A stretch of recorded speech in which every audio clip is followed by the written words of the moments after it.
Welcome back, everybody, to the Behind the Brand podcast. My name is Curtis, and of course, I'm the host. And today we have a fantastic new guest with us. We have April McMillan, a voiceover artist. How are you?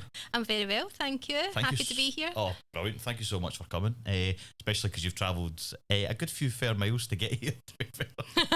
But we can tell the people that anyway. So, yeah, welcome to Behind the Brand podcast. It's a pleasure having you. Thank you looking for forward to hearing having me. everything that you do. Obviously, a voiceover artist, which is something that we haven't had on the podcast before. Oh, good. as well. Something different, yeah. Yeah, I know people probably listen to this going, isn't this like voiceover sort of stuff? But we'll dig into the nitty gritty. Not quite, no. Exactly. So we'll That dig is into the nitty gritty when people get to know you a wee bit more. Mm-hmm. So what we tend to do is basically get the guest to introduce himself. Give us a wee backstory, how you got involved in the business, and then we can dig a wee bit deeper in. Would you mind just introducing yourself to the Yeah, no listeners? problem. So I'm April. I'm originally from Ayrshire, but I don't live in Scotland now. I live in Spain. So Lucky for some. so I've lived in Spain for 12 years. Moved over there 2012. I was actually originally a dancer. I was a professional dancer. That's what I've always done. That's what I'm trained in. So 2012, moved over to Spain for a job. Got a contract in it's like a dinner show, a cabaret venue. Never really came back. So met my husband over there, settled down. We've got 2 kids. Worked, danced. Obviously, it was Benidorm area that I moved to. So loads of entertainment jobs over there. You've got loads of singers, loads of dancers. Was never short of work. But obviously dancing is a job you can't do forever. So creeps up when you do it. I was creeping up to 30 and I was like, oh, time to think of a new job. For some reason, don't ask me why, I just had a bee in my bonnet when it came to getting a new job. I wanted it to be in the entertainment industry. I don't know why. I suppose it's all I've ever known. Yep. And I didn't want to do something completely random, so... I'm a bit like you as well. Like, I been through a singer and things like that to then go and do like office jobs and things, and I'm just like, it's not my passion. It's not the passion. It's not us. It's either you or it's not, and nothing against it. Obviously, some people are born for that, but you either are or you aren't. That's it. So tried a few different things. I did a lot of extra work. You know, your extras like supporting artists. Oh, right, okay. Filming work, wee bits of modelling, teaching kids ballet classes, like anything to stay in this industry. I even had a wee dance shop at one point. I sold ballet shoes and all that, like online. But these were all just sort of like side hustles, and nothing much ever came of it. It wasn't like a steady income. And then one day I met one of the mums at school, an English girl over in Spain. She also used to be a dancer as well, funnily enough. Lovely girl, Nikki. And she told me that she did voiceover, and I was like, oh. And I remembered, because when I went to college, when I went to Performing Arts College, they said anyone with an accent, whether you're Scottish, Irish, whatever, you should get a voice reel. That's something that you can always do.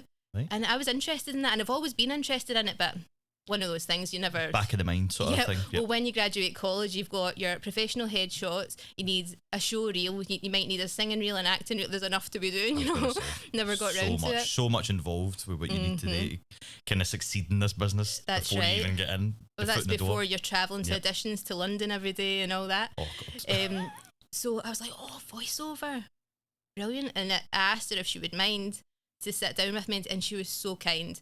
I owe it all to Nikki, really. She told me everything I know. I wasn't really any competition to her as such, because she's English. She's got a lovely, lovely accent. She's actually from Cambridge, like a right sexy, posh accent. Okay. So I wasn't exactly coming for her work with my wee Ayrshire accent, you know. So she was really kind. She was really good to me, Nikki. She taught me everything. And that was how I got into it. So that was 2020. I bought all the gear, looked into it all, got my microphone and everything, got my first few jobs. This was right at the start of 2020, kind of January, February. So you know what I'm going to say? Oh, God. Don't you think every single not just your podcast, every podcast ever, and then COVID hit? I think it sparked something in everybody to start something like this as well. It has. I was going to say mine's actually a positive story, which I'm really happy to say, because there's a lot that aren't, you know. I'm not rubbing it in, 'cause I know it was a horrible time, but it just blew up. The voiceover industry just blew up. There was so much content needed and content getting pumped out. Even so, big industries like the NHS, there was all your explainer videos, how to track and trace, how to do a test. That's right. Health and safety. All the businesses had health and safety videos for all their staff and training videos. Then all the companies and businesses were changing, for example, their voicemail and their telephone systems. Due to the current situation, we are currently closed. However, in an emergency, you can contact us on, so all that. It's amazing how you just changed though. Like, although it's your It's voice, weird, I know. It's like listen to Siri or something like that. It's my telephone voice, yeah. Brilliant. And then not to mention, everybody started a podcast. Yep, they all that's needed intros. Everybody started. That's how this started. Yep.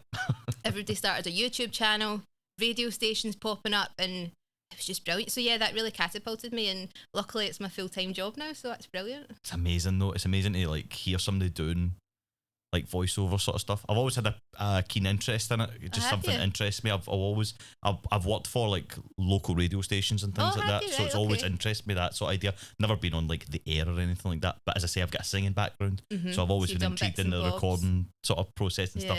And you know what it is, like you network with people and stuff like that, and you're always just like, how the hell does somebody get into that? I know, it's a job that do it? People don't even really, it's something you don't think about if you're not that in that industry. So people will say, a voiceover, like what for? But really, if you think about it, I'm like, right, in your car, your radio adverts, your Spotify adverts, your TV adverts when you go home, even the shops. I noticed yesterday, because I'm always listening, like Superdrug's got a voiceover constantly about the offers, and or not just Superdrug, whatever shop you're in. The train, the next stop will be Paisley Gilmore Street. Well, that's funny. That's right. Remember there was the whole big thing with Tesco. And I don't know if you've seen it, they were doing a big promotion thing for the new checkout voice or whatever it was as well. Oh no, there was a whole big thing. What were they casting someone? They were casting, but they basically put it out in like an open invitation or something like that. It was, I think, on TikTok possibly. TikTok or something like that, or Instagram. Oh, how would it gone for that? I know. Well, I think a guy got it, if I'm right.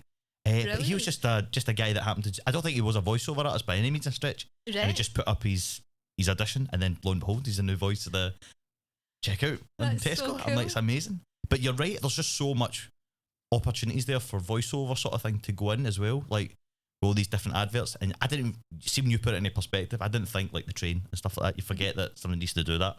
You forget all these adverts as well, especially during COVID, the whole COVID thing as well. Because I worked for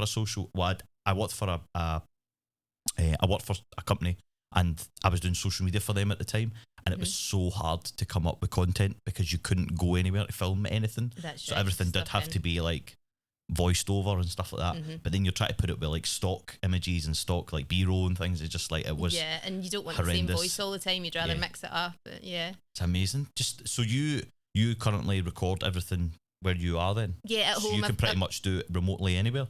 Well, you say remotely. Obviously you need a studio, which is one thing that bugs me. I would love to, I see all over Instagram, see these like business girls who go and work from a cafe. I would love to sit in a cafe, but there's only so much I can do because I can't record in the cafe. I can do all my admin bits. I sit there and do my invoices and stuff. So I work from home. I've got a studio in my spare room down in the basement, and I've got it all like acoustically treated. We've got all the panels on the wall and everything. I don't mind that. Some people understand that would be their worst nightmare. They don't want to work from home. I like it. I love it. Is your kids like young as well? Are they? No, they're in school all day. Oh, that's good. Then 8 and 9 they are. So you have peace and quiet then to get it done. Yeah. That's one thing I would say about freelancing, or that style of freelancing where you can work from anywhere, for mums or dads. Absolutely ideal, because you kind of work not when you want. You need to get your work done, but you can work out your own times. So both school runs, like everything's just a yes. I can do both school runs, doctor's appointment, yes, any day, any time.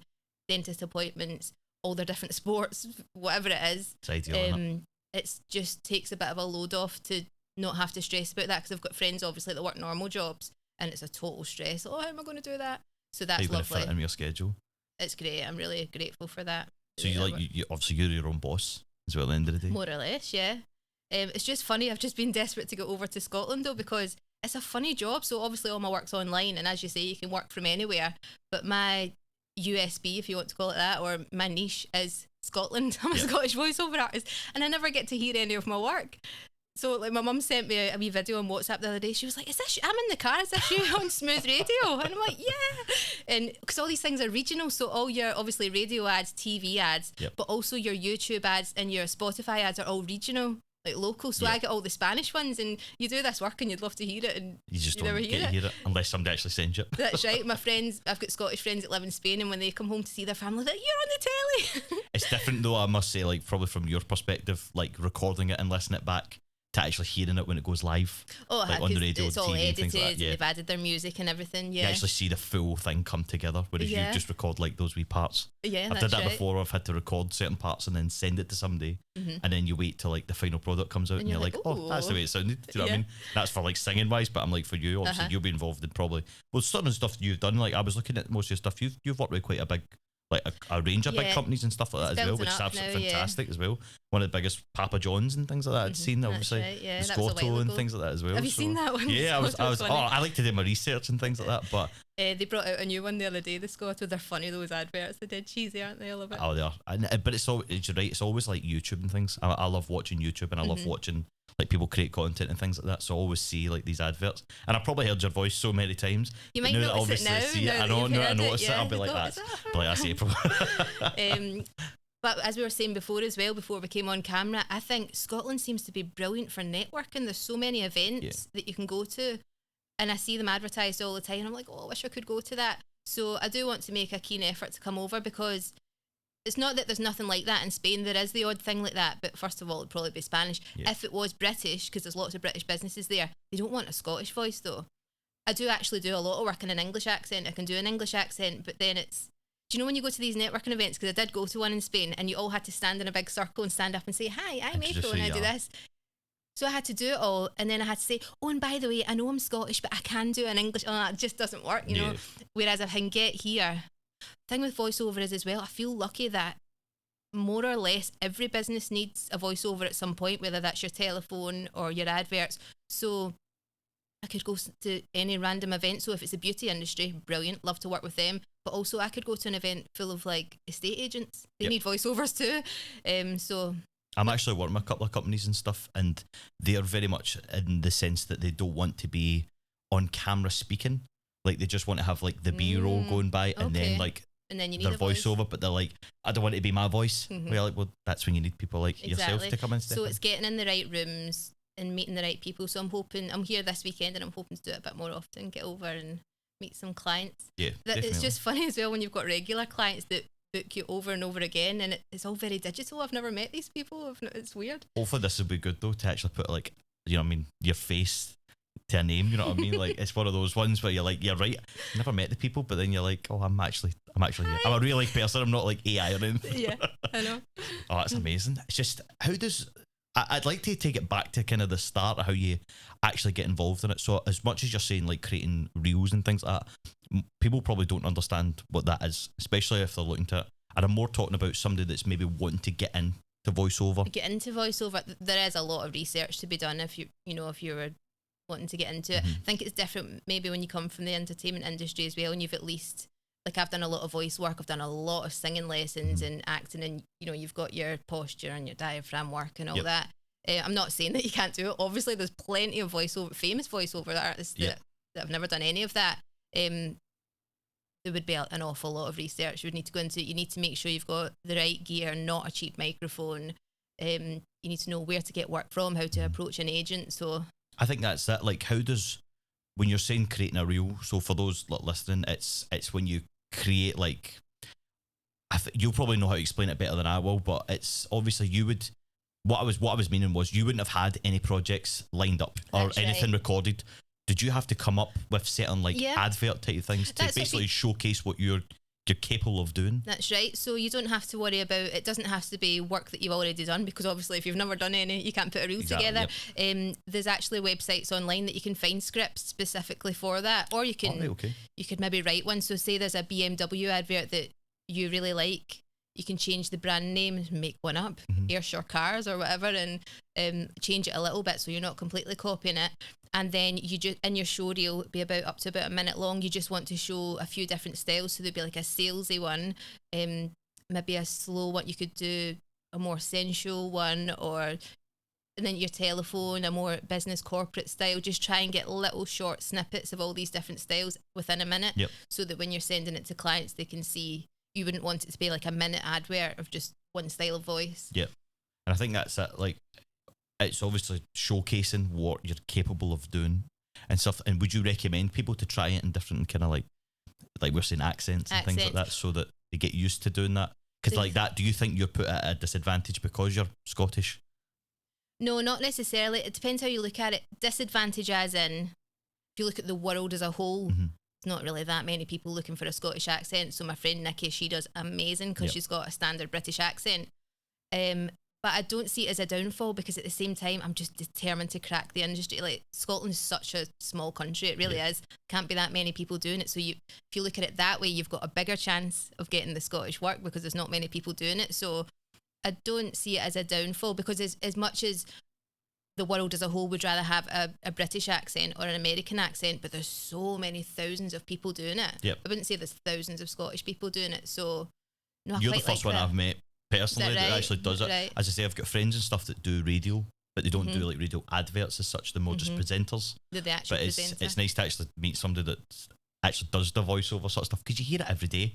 I know that you say you more. Don't realise, you don't realise it. And now I'm like, right, now I'm actually meeting somebody that actually has their foot in the door with it as well. Because everybody I know, like actors and things like that, are like, I'd love to get in there.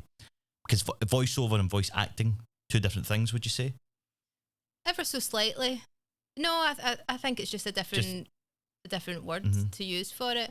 Obviously, when you're doing character work, that's more acting. If you're doing games, they're fun to do. You know, like you're gaming, they can be funny, and that's a lot more. And they'll give you like a specific character to get into.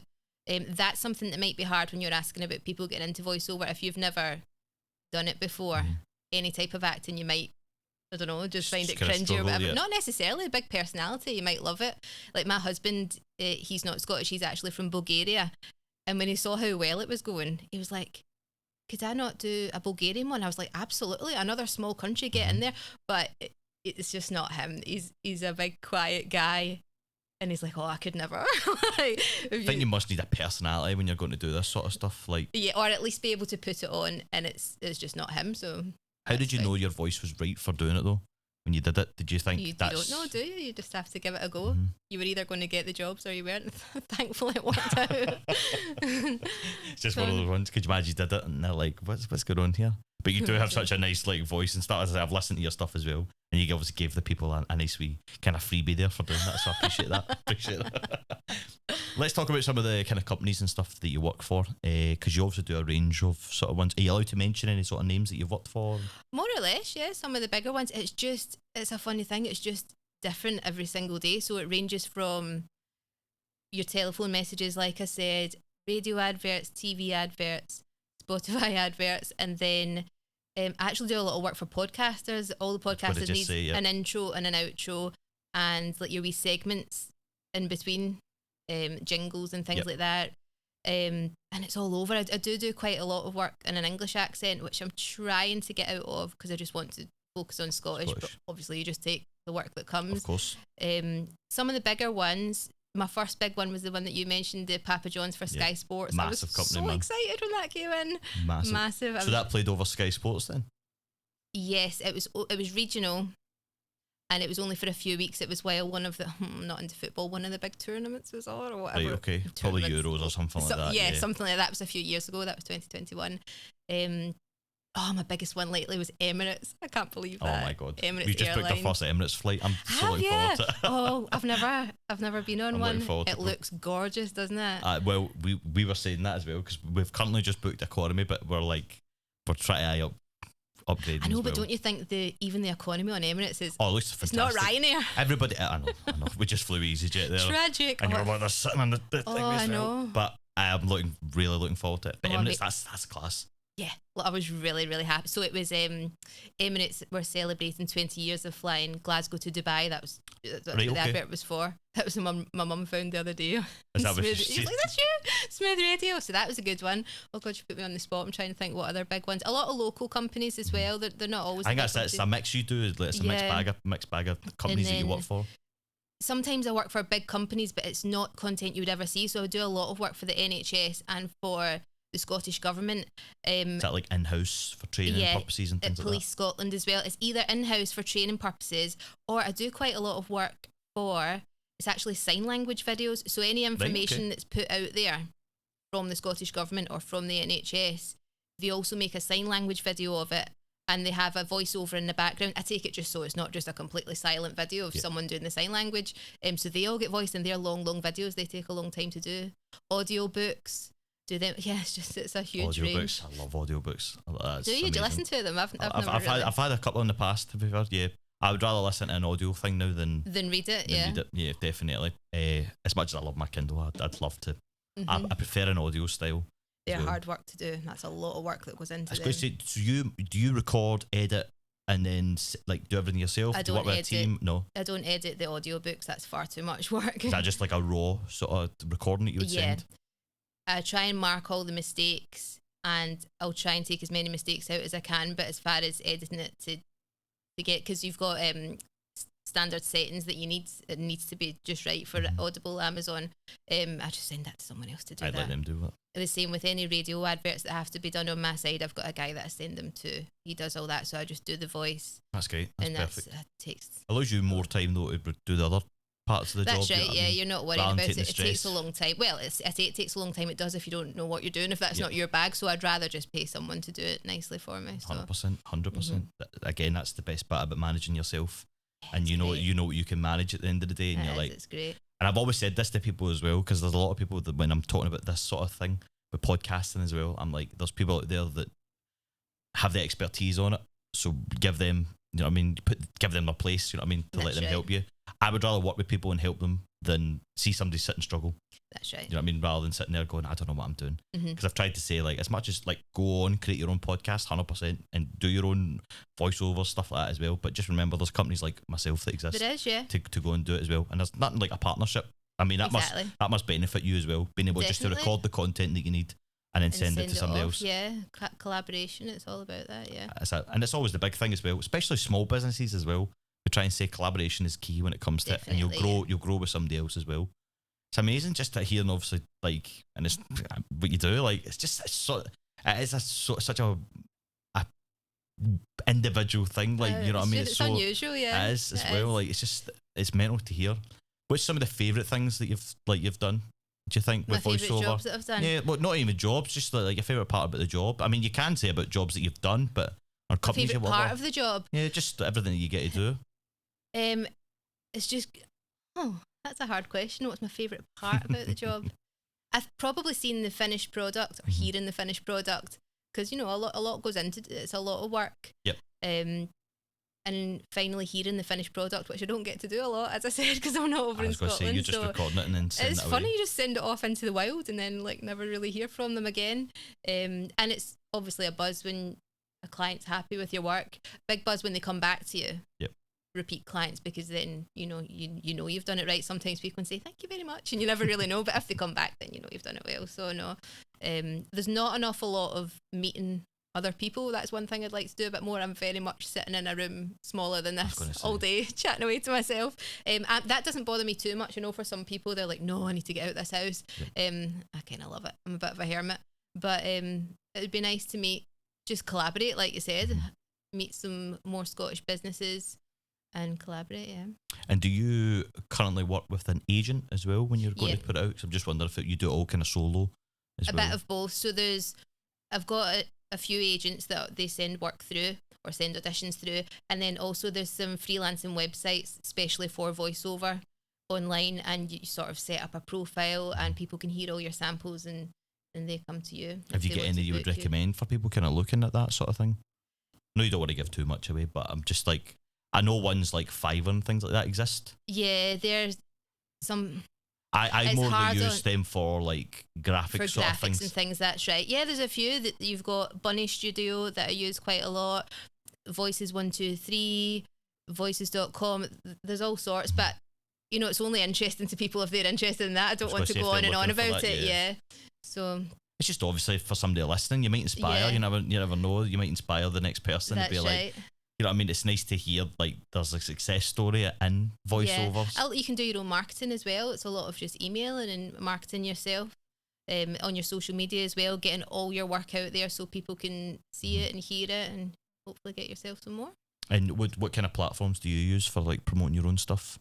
Like you can obviously punt your own social medias and things like what is it you would use? Instagram. I'm April G VO on Instagram, Facebook, LinkedIn.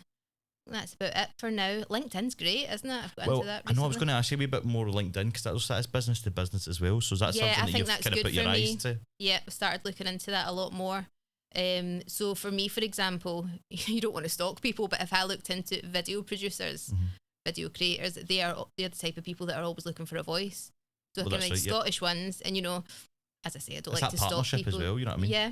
Thing is, you've got to do that research. We'll not call it stalking, we'll call it the research. Research.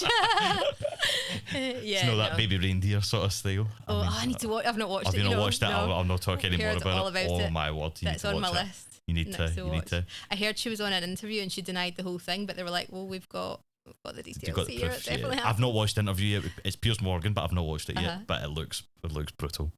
Looks brutal. Would you get into voiceover acting sort of ideas? Would you like to do that in the future? Like acting or just like TV, like say if they were looking for obviously animation, massive film and stuff like that. Would you look at doing that? The voiceover? Yeah, just absolutely, like that. Yeah, I'd love to. I always think that even watching kids movies or whatever, there usually is always a wee Scottish character somewhere, and I'm like, I think you'd be great for your voice and stuff. You'd be great at a children's program. 100%. I've done a few gaming jobs that have been different characters. I actually quite like doing, like a regal queen, and it's like my child, that. I quite like doing that, because otherwise if I do like a wee squeaky one, I kind of cringe when I listen back to it. But anyway, it's not what I think anyway. It's, I would still take the job. What kind of games is it you've done? That's quite interesting. Not any known ones, I don't think. I don't remember the names. I've done a few. They're funny to do. What I don't like about games is, so you'll get your script and it's a big list of little lines, and that's fine. It's usually sort of action, and it'll be like, let's do this, let's go. Did you find yourself recording so many of the same line over and over again? Over and over again, and they'll actually ask for different takes. Can you do 5 different takes of this line to go and, are we ready, guys? All this. Anyway, so that's your long list. And then at the bottom, and it'll be like, and can you just give us some noises like you're in pain? That exactly that. Yeah. I'm a big fan of I'm going to out myself here. I'm a big fan of anime, right? I absolutely love it to pieces. And I've watched a couple of the guys in the booth and stuff like that, and they're screaming, and then they're as if they're getting stabbed in the heart. And and you kind of have to act it out. You have to become that character. To get into it, yeah. Oh no, I just cringe at myself. Don't ask me. I'm locked in my basement, no one can hear me. My next door neighbours, I'm like, what if they could? Can you imagine? Oh my God, what's happening over that house? I know. But they must see you coming out every day. They'll be like, oh, she's fine. I don't think my next door neighbours. Oh, she's fine. Oh no, she's alright. She's fine. She's fine. I don't know if they know what I do. I don't suppose they do. I've never told them. No, I hope they don't hear me. So they'll say, right, give us 5 versions of you screaming like you're in pain. Give us 5 versions of victory screams yeah. You just don't realise how much goes in behind all that sort of stuff. I know. And I love it. I do like doing the anime stuff. It's just the noises I'm not a big fan of. The scripts are fine. Maybe when I do it more. Lines are fine, just get somebody else to do the grunts and stuff like that. I can imagine it, especially with as I say, animation sort of stuff. There's so much you have to go through. Squeak like a cat recently. Screech like a cat. Screech like a cat, right? No idea. In the middle of a legit script, it was nothing dodgy, and it was an action one. All these action lines. I was a soldier or something, and could you also just screech like a cat as best as you can? Cool. Yeah, hold on, I'll just bring my cat. You're the boss. Squish it. Get the screech that you need. It is all those wee bits, but funny. Do you find that obviously when you do all that sort of stuff, is there ever something inside just so when I've done a job in the past where I've actually been on the television and stuff like that, right? And I've went down and it's been a long day and I've recorded my part and then it gets cut. Do you get angry when that happens? Yeah. Not angry, but it's a proper, it is a dagger to the heart. Yeah, that happened to me recently. I found an advert. I'd been looking everywhere for this online advert that I'd done. I was like, I've not seen it anywhere, and I eventually found it, and it had a man's voice on it. Oh no! That doesn't hurt as much because it'd be worse if they put another girl's voice. No. Well, that's true. That's true. You just went with a man, and that's fine. And you know yourself in acting or singing, that's the name of the game. It happens constantly. Yeah. It's not been too bad with voice acting. But yeah, it's not nice. There was a TV show I worked on, and it was. Did they cut your scene? They cut it twice. So I did 1 year, and they cut my whole interview. You're joking. And then the second year they cut the same interview. I was like, oh, for God's sake! So what's the point of me being here? You still get paid, but it doesn't make it feel any better. No, it doesn't. It really doesn't. Because then you're like that to everybody. Oh, make sure you watch it. This is me, whatever. Yeah. And then you go watch it, and you're like, where were you? Because they don't tell you. That was quick. I didn't see you. I know. No, but one thing I would say that's helped me with that is listening to podcasts with other voiceovers on it, because they talk about that constantly, and it's nice to hear them saying things that I've experienced that I've never spoken to anyone. So they'll say, so the way that we do a lot of our work is it's actually live directed. So you'll go on either Zoom or, have you heard of Source Connect? You know what that is? I don't think so, but No. I get what you're Source you're Connect meaning, is where you'd have an engineer on the call and they do the recording. So I'm not recording, I'm speaking into my mic, but I'm not doing any recording. They're doing that there. So anyway, you go on these calls and there can be, I mean, I've heard horror stories when there's like 20, 30 odd people on the call. Usually it's about 5, 6 people. Yep. So you've got the client, say it's Marks and Spencer's, you've got someone from Marks and Spencer's or 2. And then you've got your technician, you've got me, you might have a director. And they'll say, you'll do exactly what they've asked you to do. And then they'll say the opposite. So they'll have asked for high energy and you go in and you do it high energy and they're like, bit too enthusiastic, tone it down a bit. So then you tone it down a bit and they're like, can you put a bit more of a smile in your voice? And you're just like, like, I can go on. Anyway, listening to these podcasts and hearing other people say that, I'm like, yes, it's not just me. I'm not a complete failure. I was going to say that actually to anyone in business, just in general. I think listening to podcasts, and I'm not just saying that because I'm on one right now, it's absolutely brilliant just to ease your mind sometimes and just to let you know that you're not alone in the things people go through. It's not like you want to rebel in other people's downfalls, but it happened to me recently. So I kind of messed up. I was doing a big job and it took me all week. It took me hours and hours. And basically I just hadn't factored in properly the editing, how much the editing was going to cost me. And I worked it out. The guy gave me his price and I was like, no, this was going to take like hundreds. His cut was going to take a couple of hundred out of me. And I was like, no. And it was the most stressful day. And I was out with my family and I was on my phone all day trying to sort this, trying to get prices from other people. Just, you know, when your heart's like, I couldn't enjoy my day basically. However, then I remembered I had just watched a podcast. It was a celebrity one and she owned a fashion brand. And the host had said to her, tell us about a bad day. Tell us about a bad day in your business. And she was like, oh, this one time I lost £55,000. Me and the host were like, what? And she was like, yeah, I wanted to open a shop in Dubai and I went over to Dubai, put a few deposits down and things, but it fell through. And I just lost £55,000. And thinking back to that, I was like, April, you're going to be okay. Nobody died, you know. But it can have such an impact on even your though, I mean, mental that's a fashion brand and I'm a voiceover, so, and it's not intertwined at all, but you can find a way to relate to people. Another one was on your podcast, the guy, the talent agent, is it Lionheart? Lionheart. I wonder if you picked up on this because you're an entertainer as well. It was said quite quickly and I don't know if anyone picked up on it. You'd asked him, tell me about a stressful day, and he mentioned, you know, if the artist cancels. He said, I've sold 1,000 tickets and the artist cancels and I've got all these people that have paid money to come. That makes me go like, oh, because, you know, when I said before, when I was always looking for a job in the industry, I've often thought, when I was coming to the end of my dancing career, I've often thought, I could be an agent. I could sit in a bougie wee office, my laptop, a blazer on, and like say, right, you're at such and such hotel tonight. I could do that. I could never, hearing stories like that, I could never, that is stress. Everyone's got different things that stress them out. That guy didn't look overly stressed, but I've seen it myself. My husband used to run the big cabaret bars in Benidorm, and you know, these guys will phone you, they're meant to be on stage at 9 o'clock, and they'll phone you at 8 o'clock and go, oh, voice is gone, mate, can't do it. And he's like, New Year's Eve, people have paid tickets, they've been looking forward to it. I've only had to do it a handful of times, and I will only do it if I'm literally at the point of no return. Door, the thing is, it's not always their fault. The reason they've left it that late is they're like, oh, I was holding out. I was hoping I'd be able to do it, but I can't. So anyway, for example, that was something else I learned on a podcast. There's just different levels of stress, and whatever area of freelancing or self-employed you're on, you can kind of relate. I just think it's really good to listen to podcasts and get other people's perspective. People are so honest. It's great. I love how honest people are on things like this and tell you all their stories. Well, that's kind of the main reason why we did this. It was to introduce to people, to obviously like the people behind the brand. I mean, that's the reason why it's called Behind the Brand, so people actually know who it is they're buying from. It's still a real life person at the end of the day. It's not a company name or whatever it is, you know what I mean? So stuff like this exists because of reasons like that. And it's a good way of networking as well. And I mean, it's great to obviously meet people like yourself as well, and who do such amazing things, you know what I mean, and individual things as well. I don't think we've had a couple of repeat businesses and stuff like that, people doing the same thing, but when we get somebody like yourself on, it's amazing to hear like a different side of the story. No, listen, I love nothing more than recording and all that sort of stuff. And it was actually a point you just brought up there about, you were saying people having like sore throats and things like that. So that's something you've probably got to manage quite well.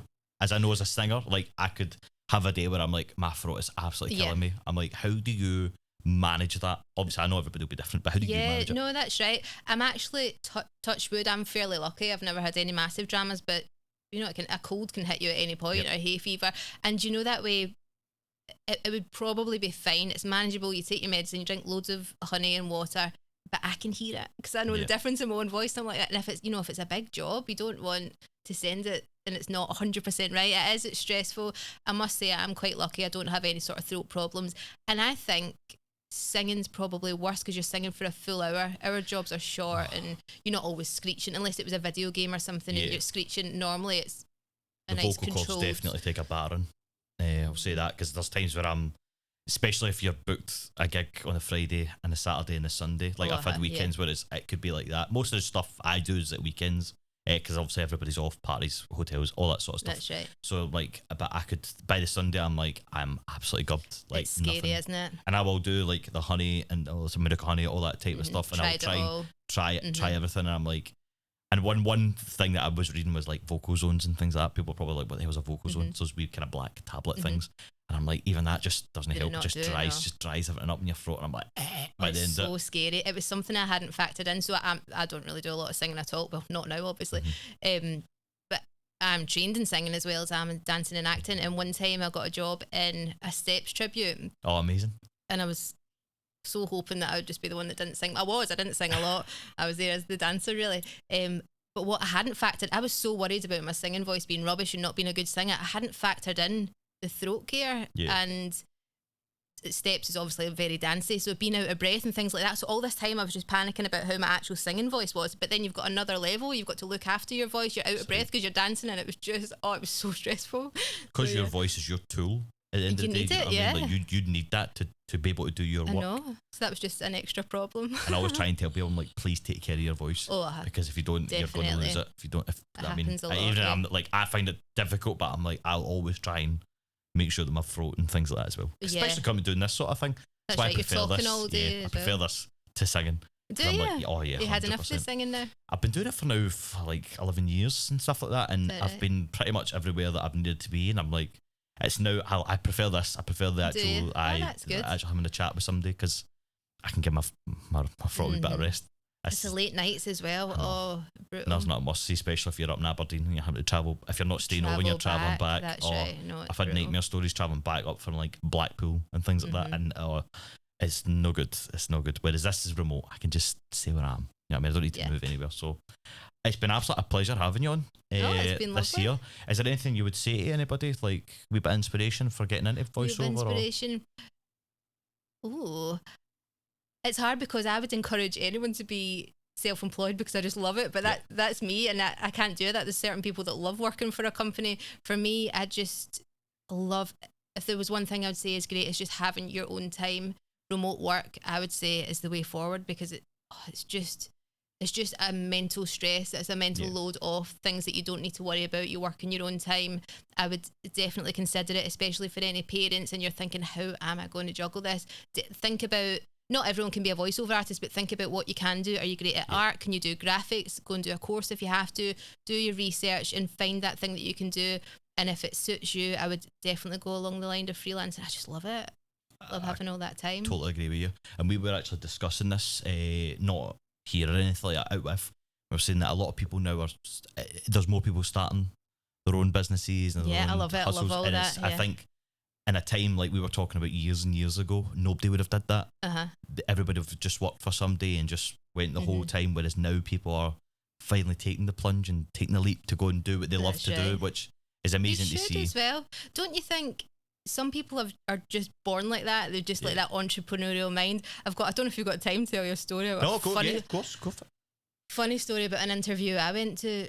So at one point we did actually move back to Scotland. Me and my husband and the kids, we came over and tried out living here for a while. Looking back, I don't really know what I thought we were going to do for jobs. So he was running big cabaret bars and I was a dancer. Can confirm there's nothing like that in here. I don't know what I was doing. So we tried. We ended up going back to Spain. The race course, no. Oh well. Well, maybe. They do their did party a couple nights. of gigs, that's right. Aye. Anyway, at one point, a job came up for Prestwick Airport, just on the front desk checking people in, and I was like, I could do that. You know, I speak conversational Spanish, and as far as I know, they basically only fly to like Lanzarote, Alicante, Tenerife. Quite small airport, aye. All Spanish places. I was like, oh, that could be good for me. So I've gone to this interview. Honest to God, by the end of it, I was nearly looking around for cameras. I thought I was being pranked. I've walked in, and the first thing you had to do was they actually gave you like a wee test before they would even see you. And I'm like, that's funny, because I thought that said minimum wage. Who's the CEO of Ryanair? For minimum wage? Couldn't tell you. You tell me. Honestly, a list of about 20 questions. Why would you need to know that? Well, maybe you do need to know that if you work there. Give me the job first. Yeah. Name 3 countries, not cities, countries that we fly to. I don't know. Is that not what I'm here for? For you to tell me. So go into the interview, and there's 2 men. I'm not like a mad feminist or anything, but these 2 men, and they were like making comments the whole way through, like going, they'd go, and I'm like, oh, is that a good or a bad? And what is your why? What would you say is your like inspiration? I'm like, mainly putting food on the table. I was going to say, yeah. I went on and on these crazy questions. I think the final nail in the coffin was they'd asked me all these questions. Oh no, that was it. Before they even asked me questions, they started off, so we'd like to tell you the positive parts of working here. First thing is free parking. Did you think I would pay to come to my work? Pay to park at your work? Free uniform. Honestly, you don't realise Scotland's got so bad for that, haven't they? I thought you were paying me to pay free uniform. Woo! So that was that. And then the very last part was this piece of paper, put it down and shoved it across to me. Which was really awkward because I had to sit and read it. They could have just told me the riddle. That's what it was, a riddle. So I'm sitting there trying to read it as quickly as possible. It's a paragraph like that. And I'm trying to think what it said. It was something along the lines of, you are escorting the disabled passengers to the plane. There's 3 disabled people and you only have 2 wheelchairs. You don't have a walkie-talkie, and under no circumstances can you leave. What do you do? I'm like, I must have read that wrong. This is the point where I'm like looking for the cameras. What do you mean? So you can't leave? You've got no walkie-talkie. What do you do? Magic wand. I was just like, just got to wait till somebody comes in the room then. No idea. Like, anyway, did they answer it? No. Oh, I can't even remember. It's all a bit of a blur. I was just like, what is going on here? Anyway, needless to say, that day was the day that we decided to go back to Spain. I was like, we've tried every avenue here. I went home that day and I just got in bed. I was like, I give up. I've tried. What was that? I wish I could have filmed that interview. Anyway, not bashing. Obviously, not every company is like that, but that was the day that solidified for me. No, I was right enough. I always was meant to be self-employed. I won't be taking a job like that. Sometimes you need to go through that to find that out, though. And I'm not bashing anyone. Like, everyone's different. My husband, for example, is the complete opposite of me. He's always wanted to work for someone else. He wants to work for a company. He wants his wages coming in every month, so he knows we're taken care of. And we're just all different. So it's funny. And does he encourage you to do what you do as well? He loves what I do. He thinks it's brilliant that I can just stay at home and make that money. He's always like, oh, I want to do that. If only could work from home for somebody else. I know. That's it. Listen, it's been an absolute pleasure having you on the podcast. No, it's been great. Thank you. So amazing to hear your story as well. And hopefully somebody listening is like, I'd love to connect with April and stuff like that. And obviously you can hear snippets of what April does on obviously your socials and things like that as well. April GVO on all socials. There you go. So if you're ever looking for a voiceover artist from Scotland as well, so it'll go perfectly with your content and things like that as well. Thank you. Thank you so much for coming on. And guys, if you're listening, please make sure to leave us a like, subscribe, whatever platform, YouTube, Spotify, Apple Podcast. It's been an absolute pleasure. Thanks so much. Thanks a lot. We'll see you again in the next one.